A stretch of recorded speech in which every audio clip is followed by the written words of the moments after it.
consistency is kind of the name of the game in this sport, and you've got to feel pretty good about the way you dove all 3 rounds. Yeah, I wasn't super happy with how the final went. Just a little flat, but I mean, it's been a long week, and I have been. You know, you're right. Consistency is the name of the game, and that's a huge thing for me. I always want to be that consistent diver in the field. So, I'm happy with it. At the end of the day, I'm going to the Olympic Games in 2 events. So, I mean, I can't be disappointed about that. So, yeah. When you look at the pressure of the situation being that far ahead after each dive, did you feel there was less pressure moving towards the end of the board, or did you still feel the heat on your neck? I mean, I wanted to do well for myself, and I wasn't really thinking about the fact that I was far ahead, and it just really wasn't on my mind, I guess. So I just wanted to do, you know, the best dives I could, and yeah, it wasn't the best I could do, but it was good enough. So for today, and I can't wait to improve on certain things, especially heading into Rio. Jessica, since you took an Olympic red shirt here, do you think that was obviously pretty effective for you? What did you use that time to do? Absolutely. I did a little bit of less classes, so I could focus more of my time and energy on training. It was really vital for World Cup especially. We were gone for almost 3 weeks, so I used that time, you know, that was a really important time just to get those spots, and luckily we did. So that was a huge thing for me, and then just obviously focusing on training after that and improving for this meet. Do you think that we'll see more divers starting their redshirt based on the success that the divers are having that have redshirted? I mean, possibly. It depends on how certain people handle things, but as far as an Olympic year goes, I'm sure if they need it, then it's helpful for sure. How does it feel? It feels great. It hasn't sunk in yet. It's been a lifelong goal since I was young and did gymnastics and diving, and put a lot of hard work into it, and really was able to let myself feel ready to go and trust my training, and I'm very happy. It hasn't sunk in, like I said. Yeah. How do you feel about tonight's performance? I feel good about it. I've been diving like that at home, and it's been about competing and doing the dives when it matters, and I've learned to dive now, and I'm learning to compete, and I really feel like I'm getting a solid grasp on that, and I'm happy to see it come together.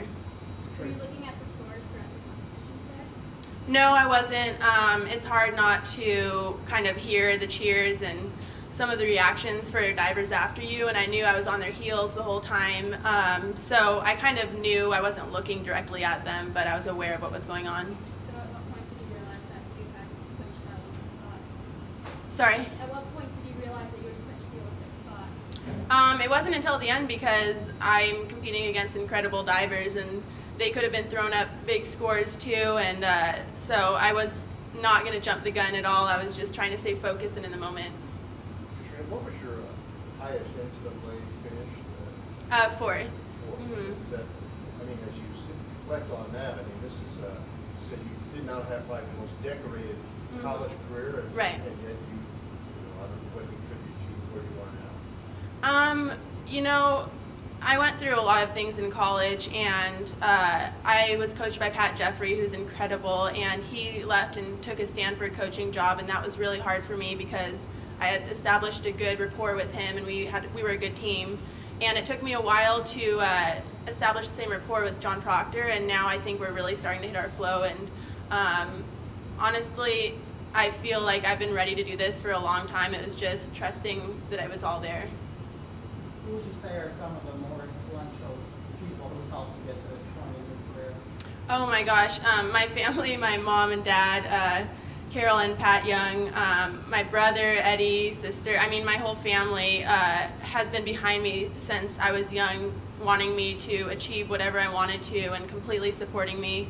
I've had some really great people at home, Donna Harthausen, my boyfriend Michael Kaufman. It's like there are so many people. When they say it takes a village to raise a child, it takes a village to create somebody who makes it to the Olympics, honestly. So I can't say thank you enough to everybody who's helped me along the way, and yeah, it's just incredible the support that I've got, and my aunt and uncle at home, and everyone really. I mean, it's a village. You also dealt with Amy before, is that correct? Yeah. And what was it like training with her, diving with her, someone who also made you? Oh, awesome. Amy was actually the assistant coach at my college, Florida State University, and it was really great training with her.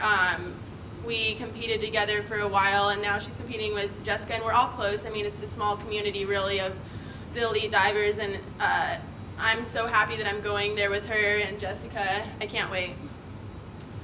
What is your plans for preparation going into Rio?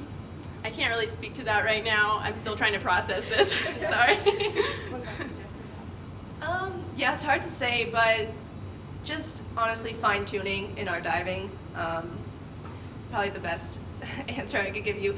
But just focusing on details and just sharpening up everything. And when the time comes to compete, just relax and kind of picture it as any other competition, just like what we've been doing here. So, I mean, I'm just going to enjoy the experience, soak everything up. It's going to be an amazing, amazing ride there. And, I mean, what else? Like, you shouldn't really, I don't think you should be, like, super nervous going in. I think it should just be, like, exciting. And I want to have that kind of attitude.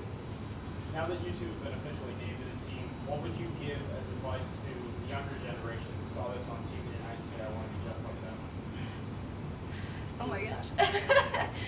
Well, I mean, I never thought that I would be in this situation. I mean, never thought that I would be going to the Olympic Games and let alone 2 events on 10-meter platform. I mean, I've worked so hard, and just believing in yourself is huge, and using your support system, using, you know, your family, your coaches, and believing what they tell you that you can do it. It's absolutely possible, no matter what people tell you. So I think that's the biggest thing. Yeah, that's an awesome answer. I agree. Be persistent, be resilient. Never take no from people. Never, if anybody tells you you can't do it, don't believe them. Just push through. And really, at the end of the day, let yourself become everything that you can be. Believe in yourself, first and foremost.